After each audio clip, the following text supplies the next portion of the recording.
Bonjour, bonjour bien-aimés, que Dieu vous bénisse. C'est votre bien-aimé, l'apôtre Gédéon Keba. Nous continuons notre enseignement. Je crois que les différents autres enseignements passés a été vraiment une bénédiction pour vous. Vous avez été bénis par les différentes prédications que nous avions mis à votre disposition. Je voulais continuer la deuxième partie sur notre thème, les portes d'entrée des démons. Comment est-ce que les diables entrent dans la vie? Comment est-ce que les diables détruisent nos vies? Comment est-ce que les diables nous prennent en otage? Et Dieu veut que tu puisses quitter le stade d'ignorance pour que tu puisses monter avec lui et réussir. Ta destinée est meilleure si tu n'es pas ignorant de plan machiavélique du diable. La fois dernière, nous avions lu le livre de Luc, chapitre 11, verset 25, 24 à 26.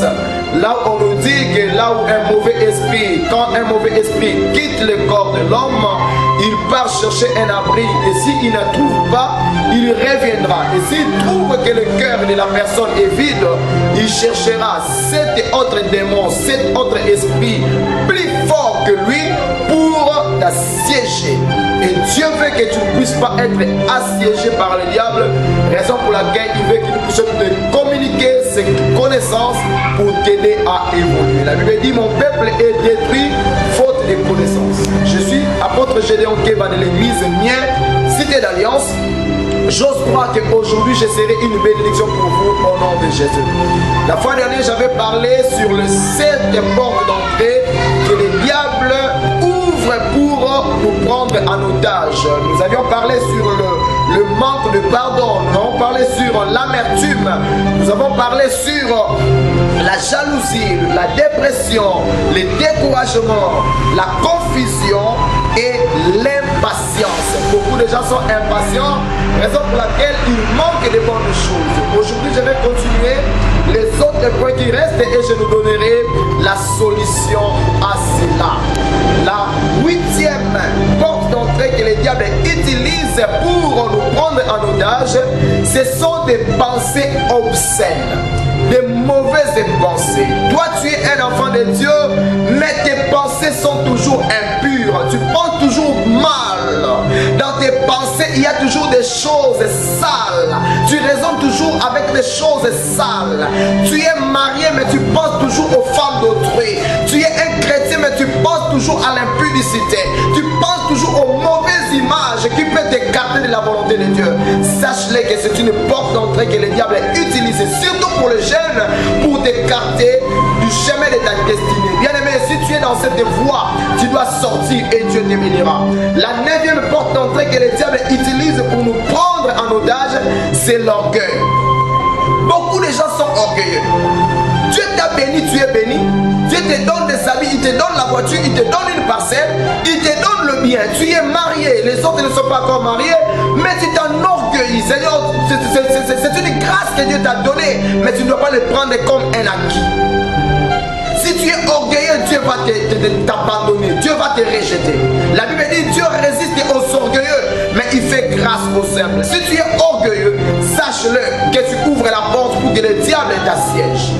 La 10e porte d'entrée que le diable utilise, c'est l'esprit de suffisance. Toi, tu crois que toi, tu es complet. Tu manques de rien. Tu n'as pas besoin de conseils. Tu n'as pas besoin de prédication. Que personne ne te prêche. Toi, tu connais tout. Toi, tu connais toujours tout. Tu es toujours suffisant en toi. Bien aimé, si tu te crois suffisant et que tu crois que dans ta vie, tu n'as plus besoin de conseils, tu n'as plus besoin d'ajouter quelque chose, sache-le que c'est un piège que le diable peut utiliser pour t'empêcher, pour que tu sois son esclave. La 11e porte que le diable utilise pour nous prendre en captivité, c'est la commérage. Le commérage plutôt. Le commérage, c'est quoi? Le commérage, c'est le fait de toujours penser du mal des gens. Tu parles toujours du mal des gens. Si tu vois quelqu'un marcher, on y évite, parce que moi c'est mal. On y évite, est-ce que ça te concerne? Ça ne te concerne pas. Occupe-toi de tes affaires, laisse les autres tranquilles. Toi, tu réunis toujours des gens pour parler des mal des autres. Bien aimé, quand tu vis dans le commérage, sache-le que tu ouvres des portes pour que le diable te détruise. La 12e chose que le diable utilise, c'est l'immoralité. Quel type de vie toi tu mènes? Tu mènes toujours des vies impures. Non seulement dans la pensée, mais maintenant tu les traduis par des faits. Tu es marié, mais tu vis avec d'autres femmes. Tu trompes ta femme. Tu travailles dans une entreprise, mais tu es un voleur. Tu marches toujours dans l'immoralité. Tu marches toujours, tu fais toujours des choses qui sont mauvaises, contraires à la raison, contraires à la volonté de Dieu. Bien-aimé, tu ouvres les portes pour que le diable te détruise. Et la 13e chose que le diable utilise pour te prendre en captivité, la 13e porte que le diable utilise pour entrer dans ta vie, c'est la colère. Bien-aimé, la Bible dit, si tu es en colère, ne pêche point. Que le péché ne dort pas dans ta vie. Que le péché ne traîne pas en toi. Que la colère, à cause de la colère, Adam, à cause de la colère, Caïn a tué son frère. La colère peut te pousser à prendre de mauvaises décisions que tu peux regretter à la longue. La colère en soi n'est pas mauvaise, mais si tu utilises la colère comme une arme pour détruire les autres, sache-le que tu ouvres la porte. Tu peux avoir la colère contre les péchés. Tu peux avoir la colère contre les mauvaises pratiques. Ça, ce n'est pas mauvais. Mais comment est-ce que tu utilises la colère? La colère est l'arme que le diable peut utiliser pour te détruire. Maintenant, je vais te parler de quelques solutions. C'est vrai, je vais te parler des problèmes. Mais si je ne te parle pas des solutions, je ne t'aide pas. Si on ne te prêche pas des solutions, on ne t'aide pas. Et ce matin, je vais te partager quelques conseils, quelques solutions que toi tu dois faire si tu veux vivre la main de Dieu et si tu veux réussir. Mon premier conseil, si tu veux sortir de ces choses, d'abord tu dois confesser. La Bible dit, celui qui confesse ses péchés, Dieu lui pardonne. Tu as besoin du pardon de Dieu. Alors, la première fois, si tu veux recevoir le pardon de Dieu, la première fois, si tu veux sortir de ce chaos, tu dois confesser. Quel type de porte tu as ouvert chez le diable? Tu dois confesser afin que Dieu te pardonne. Si tu ne confesses pas, tu ne recevras pas le pardon de Dieu et tu ne seras pas libéré. La deuxième solution, si tu veux sortir de ces gens, si tu veux que tes portes soient fermées et que les démons sortent de ta vie, la deuxième chose à faire, tu dois aussi savoir pardonner les offenses qu'on t'a fait. Beaucoup de gens, ils se disent enfants de Dieu, mais dans leur cœur, ils gardent toujours des mauvais souvenirs des autres. Ils n'aiment pas pardonner les autres. Si Dieu t'a pardonné, et pourquoi toi, tu ne peux pas pardonner? Si Dieu t'a fait du bien, pourquoi toi, tu ne peux pas faire du bien aux autres? Si toi, Christ est monté à la croix, malgré tes fautes, il t'a pardonné, pourquoi pas toi? Il faut savoir pardonner les offenses si tu veux que Dieu te pardonne et que les portes que le diable avait ouvertes soient fermées. La troisième des choses à faire, si tu veux vivre la main de Dieu, tu dois renoncer. C'est-à-dire, dire non à la pratique que tu faisais. Dire non à toutes les portes qui étaient fermées.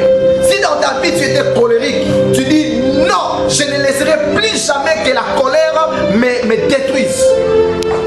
Si tu vivais dans les commérages, tu dis non, plus jamais je parlerai le mal des autres.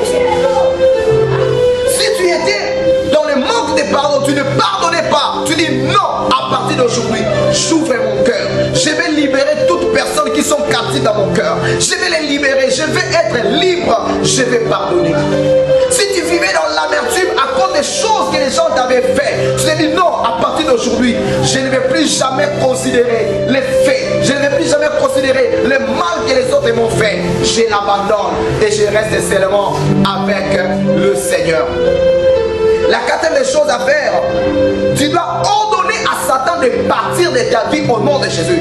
Tu dois ordonner aux démons de quitter ta vie au nom de Jésus. La Bible dit, tout ce que vous demanderez au nom de Jésus, Dieu le fera. Les démons connaissent le nom de Jésus et ils tremblent devant ce nom.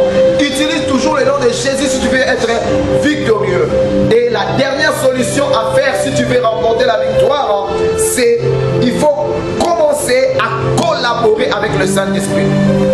Jésus dit dans la Jean chapitre 16, il dit à ses disciples, oui, moi je vais partir, mais quand je partirai, je vous enverrai le Saint-Esprit. Le Saint-Esprit qui est le consolateur, il va vous consoler, il va vous aider, il va vous donner des conseils qui vont vous aider à à réussir dans la vie. Tu as besoin du Saint-Esprit dans ce siècle. Tu as besoin du Saint-Esprit dans ta vie. Tu as besoin du Saint-Esprit pour réussir. Tu as besoin du Saint-Esprit pour monter. Tu as besoin du Saint-Esprit pour vivre à la main de Dieu. Voilà les 13 portes que toi souvent tu ouvres afin que le démon entre dans ta vie.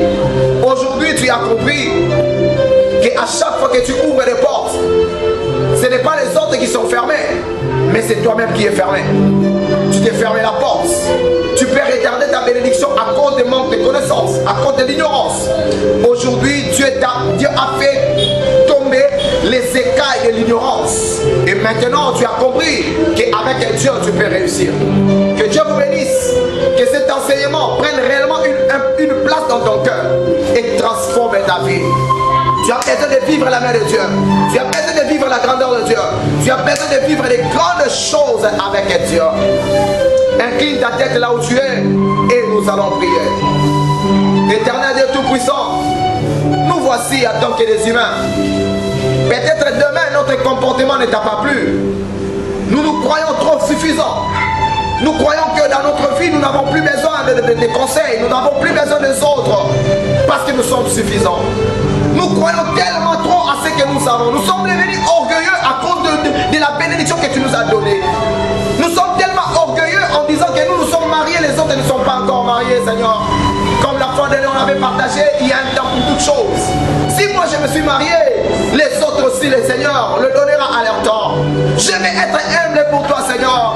Je vais être une personne qui pardonne, oh Jésus. Alléluia, alléluia. Que Dieu touche ton cœur. Que Dieu touche ton âme. Que ton âme soit ouverte. Afin que le pardon de Dieu entre dans ta vie. Que le sang de Jésus te purifie, bien-aimé. Que le sang de Jésus te purifie, ma soeur, mon frère. Que le nom de Jésus soit un marteau pour briser tout le cœur qui est captif. Que l'amertume te quitte. Que le manque de pardon te quitte. Que l'orgueil te quitte. Et que la main puissante de Dieu soit sur toi. Au nom tout puissant de Jésus, je ainsi prier. Amen. C'était votre bien-aimé, l'apôtre Gédéon Keba de l'église Mia Cité d'Alliance. Vous avez besoin de nous contacter. Vous voulez avoir une explication de quelque chose, contactez-nous à travers nos numéros 082 39 65 933. Je répète, pour ceux qui sont à l'extérieur de la République démocratique du Congo, ajoutez plus 243 et enlevez 0. C'est-à-dire plus 243 82 39 65 933. Ou bien soit vous pouvez utiliser un autre numéro plus 243 85 39 65 933. Ce sont aussi les numéros Mobile Money. Dieu vous touche à cœur, vous voulez nous soutenir comme les autres les font. Envoyez-nous vos dons, envoyez-nous vos soutiens. Et le Dieu de grâce qui nous a appelés, le Dieu d'alliance, Jésus-Christ de Nazareth, vous bénira. N'oubliez pas, nous sommes en année du surnaturel. Que le surnaturel soit votre partage. Au nom puissant de Jésus, nous allons nous revoir dans notre prochain numéro. Que Dieu vous bénisse. Que Dieu bénisse vos familles. Que Dieu bénisse votre pays. Que Dieu bénisse toute personne qui vous connaît. Que vous puissiez être le canal de bénédiction pour les autres. Au nom puissant de Jésus, j'ai ainsi prié. Amen.